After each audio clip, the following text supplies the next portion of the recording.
네, 저는 현재 심리상담센터를 운영을 하고 있고요. 그리고 상담한 지는 한 16년 정도 된 것 같습니다. 그래서 그 사이에 수많은 개인 상담, 부부 상담, 커플, 집단 상담 케이스들을 만나봤는데요. 그 중에서 오늘은 커플이나 부부 사이의 갈등의 핵심, 바꿔서 말하면 건강한 부부가 반드시 가지고 있는 꼭 점검해 봐야 되는 것들에 대해서 이야기해 보려고 합니다. 그래서 이 영상 끝까지 보시면 지금 현재 커플들은 내가 이 사람과 결혼을 해야 되는지를 판별해 보실 수 있고, 또 현재 부부이신 분들은 우리 부부 갈등의 핵심 요인이 무엇인지에 대해서 알 수 있을 거예요. 여러분들 가끔 상대에게 이런 느낌을 받을 때가 있지 않나요? 아니 왜 저렇게 행동해? 되게 당연한 건데 왜 쟤는 저렇게 행동하지? 아니 왜 이거를 이렇게 반응하지? 정말 이해가 안 된다, 이럴 때가 있으시죠? 이런 일이 벌어지는 이유는 각자마다 어떤 감정이라는 것을 바라보는 관점의 차이라고 볼 수가 있어요.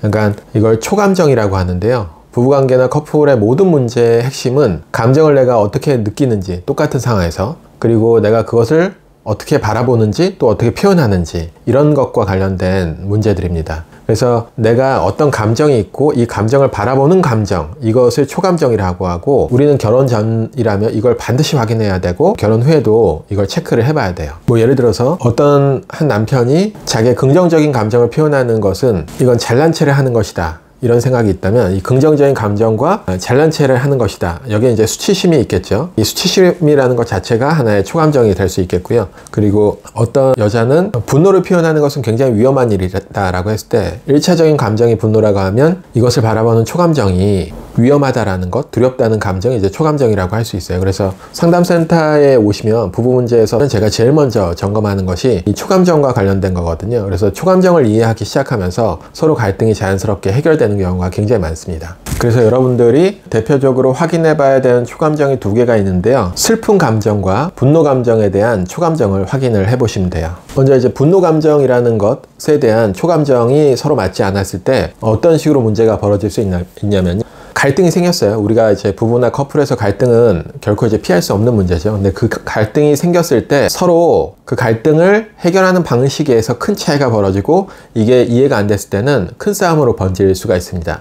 대표적으로 추격자와 도망자 역할인데요. 먼저 도망자라는 건 어떤 거냐면 문제가 생겼을 때 자꾸 피하고 싶고 회피하는 거예요. 그러니까 문제가 생겼는데 자꾸 얘기를 안 하려고 하고 그냥 방에 들어가 버리려고 한다든지 연락을 좀 끊는다든지 이런 거죠. 그러면은 추격자 역할은 거기에서 막 답답하고 분해서 견디질 못하고 계속 그 사람을 닥달하고 쫓아가는 역할을 하는 한쪽인 거죠. 이런 문제들이 벌어지고 이게 지속적으로 발전이 됐을 때는 심한 경우에는 부부 사이에서는 이혼까지 갈 수 있는 문제로 발전할 수 있습니다. 우리가 이것을 이해하기 위해서 먼저 분노 감정에 대한 초감정을 이해할 필요가 있어요. 예를 들어서 어떤 남자가 있는데 이 남자는 항상 어렸을 때부터 분노 감정에 대해서 좋지 않다는 인식을 많이 갖게 됩니다. 그건 이제 어린 시절에 가족 문화 또는 부모님이 그런 분노 감정에 대해서 어떤 식으로 반응을 해줬는지에 따라서 달라질 수 있는 거죠. 근데 이 남자의 어린 시절을 보면 분노라는 것은 되게 좋지 못한 걸로 이해가 됐어요. 그러니까 화가 났을 때는 누군가 돌봐주거나 그걸 건설적인 방법으로 해결할 수 있도록 보살펴줬던 게 아니라 항상 스스로 혼자 해결하게 하는 그런 가족 문화를 경험했다고 생각을 해보는 거죠. 예를 들어서 막 화가 났을 때 아버지가 이렇게 얘기하는 거야. 화내는 건 안 돼. 그건 네 스스로 해결해야 하는 거야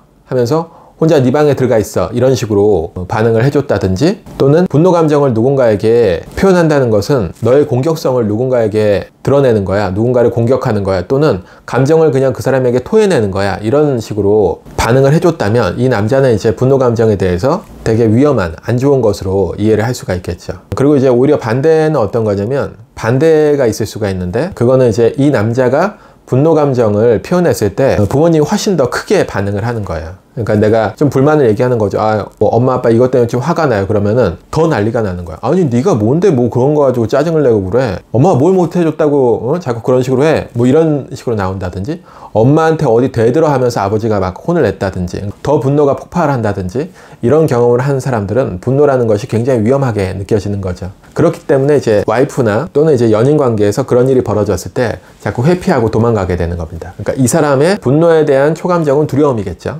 근데 반대로 분노 감정에 대해서 긍정적으로 생각하는 사람들도 있어요. 그런 양육을 경험한 경우도 있죠. 그러니까 분노라는 것은 되게 좋다라고 느끼는 거죠. 대부분 이런 신념을 가지고 계시는 분들의 생각은 뭐냐면 내가 분노하고 그런 것들을 적극적으로 터뜨렸을 때 사람들이 날 더 이상 무시하지 않고 문제가 해결된다 라는 신념이 있다든지, 또는 어떤 일을 할 때 분노를 이렇게 확 터뜨리면은 이것이 내 머리를 좀 식혀주면서 훨씬 더 릴렉스, 일에 효율적이라든지 이런 컨셉이 있다든지, 또는 가족 내에서 어떤 문제가 생겼을 때 적극적으로 좀 분노를 표현하고 서로가 화를 좀 드러내고 직접 표현함으로써 문제를 해결하는 그런 양육이나 가족을 경험했을 때는 분노라는 것이 그렇게 위험하지 않고 어떤 문제를 해결할 수 있는 중요한 수단으로 여겨지게 되는 거죠. 그렇게 됐을 때 이 여자분은 이 남자분과, 아까 그 도망자였던 그 남자분과 문제가 생겼을 때 어떻게 할까요? 적극적으로 가서 얘기하고 토론하고 화를 드러내려고 하겠죠. 근데 남자는 계속 도망가요. 그러니까 예를 들면은 뭐 부부 같은 경우에는 갑자기 문을 닫고 들어가 버린다든지 잠을 잔다든지 이렇게 하면은, 또는 이제 연인 관계에서는 갑자기 뭐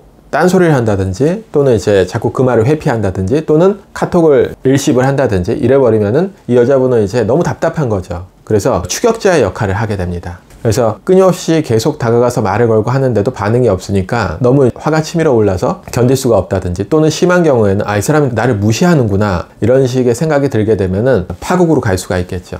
그래서 이게 이제 하나의 단적인 예인데요. 그래서 분노 감정을 바라보는 초감정에 대해서 서로 확인하는 것이 커플이나 부부관계를 위해서 이제 반드시 필요한 겁니다. 근데 여기서 좀 주의할 건 어떤 거냐면, 우리가 뭐 이제 개인 상담의 관점에서는 이 분노를 어떻게 처리하는지에 대한 것들을 좀 다루어 볼 수 있겠지만, 그러니까 바꿔 볼 수 있겠지만, 부부관계에서 보면 이건 하나의 다양성의 문제거든요. 그래서 어느 것이 좋다고 단정 지을 수는 없는 거죠. 그래서 건강한 부부의 특징 중에 하나는 그래도 상대를 위해서 내 거를 좀 잘 내려놓거든요. 그렇기 때문에 분노에 대해서 부정적인 초감정이 있기 때문에 싸움이 벌어지면 항상 도망갔던 분은 좀 멈추고 뒤를 돌아봐야 되는 거고요. 그 다음에 분노에 대해서 긍정적이고 초감정을 갖고 계시는 분은 항상 문제가 생기면 따지고 서로 토론하고 하는 추격자의 역할을 했다면 잠시 좀 멈춰보고 기다려주는 거죠. 그러니까 상대가 저렇게 피하는 행동 자체가 나를 무시하거나 나를 사랑하지 않는 것을 의미하는 게 아니다라는 것을 좀 인지하는 게 중요합니다. 그리고 아직 결혼하기 전에 분들이라면 이렇게 너무 초감정이 맞지 않는다면 좀 내가 저 사람과 잘 살 수 있을까 다시 한번 고려해보는 게 중요하겠죠. 그리고 제 채널이 아직 작아서 영상이 잘 안 뜨는데요. 제 영상을 계속 보고 싶으신 분들은 구독과 좋아요를 눌러주시면 쉽게 보실 수 있을 겁니다.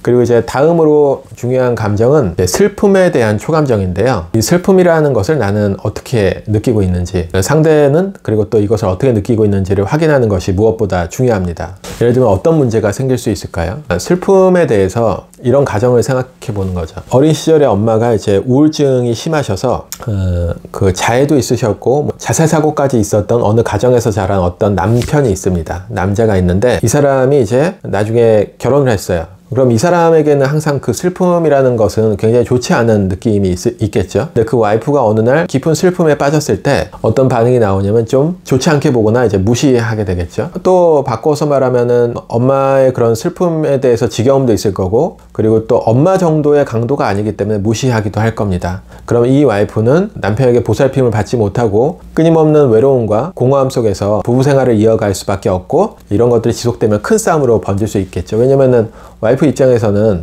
남편에게 보호받고 함께한다는 느낌을 얻을 수 없기 때문이겠죠. 그래서 이런 식으로 슬픔이라는 것도 굉장히 중요한 주제입니다. 예를 들어서 이런 것들을 한번 물어보셔야 돼요. 그러니까 어린 시절에 이제 슬픔에 대해서 어떤 초감정을 가지고 있는지, 슬픔에 대해서 부정적인 초감정은 어떤 걸까요? 슬퍼하는 것은 굉장히 약해지는 거라든지, 또는 슬퍼하기만 해서는 해결되는 게 없다든지, 또는 슬퍼서 분위기를 눈물을 흘리면서 슬픔을 적극적으로 드러내는 것은 가족 분위기를 다운시키고 주변에 민폐를 준다든지, 이런 신념을 가지고 계신 분들은 슬픔이라는 것에 적극적으로 표현하기 어렵겠죠. 그래서 이런 초감정을 가지고 계신 분들은 부부나 연인 관계에서 상대가 슬픔의 느낌이 오면 좀 되게 서툰 어떤 태도를 보여요. 그러니까 슬픔에 대해서 충분히 머물러 있지 못하고 상대를 농담을 던지면서 즐겁게 해주려고 한다든지, 또는 말을 돌린다든지, 아니면은 무시를 한다든지, 이런 식으로 해서 상대를 굉장히 외롭게 만들 수 있습니다. 그리고 이제 슬픔에 대해서 긍정적인 느낌을 가지고 계신 분들은, 예를 들어서 어렸을 때 가족 내에서 슬픔을 경험했을 때, 그러니까 계속 슬픔을 내 안에서 갖고 있고 그런 것들을 표현하지 못하면 언젠가 이제 터져서 문제가 되기 때문에 충분히 표현하라든지, 또는 힘들 때 한번 울고 나고 슬픔을 접촉하고 나면 좀 더 에너지가 생긴다든지, 또는 이제 슬픔이라는 감정을 드러냈을 때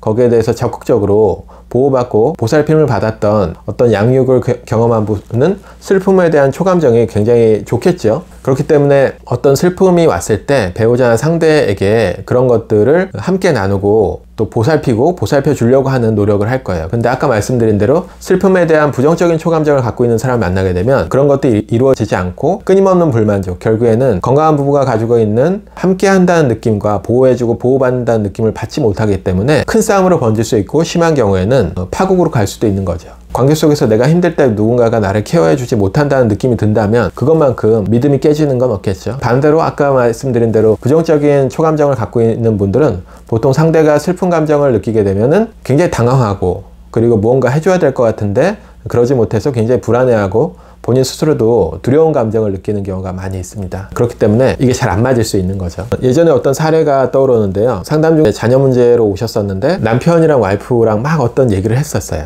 의견이 잘 안 맞는 거죠. 그래서 남편분이 막 와이프분에게 그만해라 이런 식으로 얘기했는데 갑자기 이 와이프분이 울음이 터진 거죠. 막 울음이 터지면서 자기의 슬픈 느낌을, 자녀 때문에 그런 슬픈 느낌을 막 표현을 하셨는데요. 그때 저는 좀 긴장했었거든요. 그러니까 남편이 하지 말라 그랬는데 끝까지 하니까 남편이 화가 터지겠구나 이랬는데, 그때 갑자기 남편분이 이렇게 와이프분을 좀 쓰다듬으면서 팔을 막 쓰다듬었었어요. 그러면서 그래 네 마음 안다, 내가 네 마음 안다 하면서 남편분도 이렇게 눈물이 같이 글썽글썽 하더라고요. 그러니까 이런 것들이 이제 참 저는 감동이었는데, 그런 모습이 서로가 슬픈 감정에 대해서 초감정이 맞는 상태, 그리고 서로가 보살피고 보살핌을 받는 느낌, 이게 이제 어떻게 보면은 감정적으로 건강한 부부의 모습이라고 볼 수 있을 것 같아요. 그리고 이제 이상으로 이제 크게 두 가지를 말씀드렸는데요. 앞으로 이제 더 많은 내용들이 많이 있거든요. 그래서 그건 이제 다음 영상에서 제가 준비를 하고, 근데 우리는 이제 이 문제를 어떻게 바라봐야 될 것인가인데요.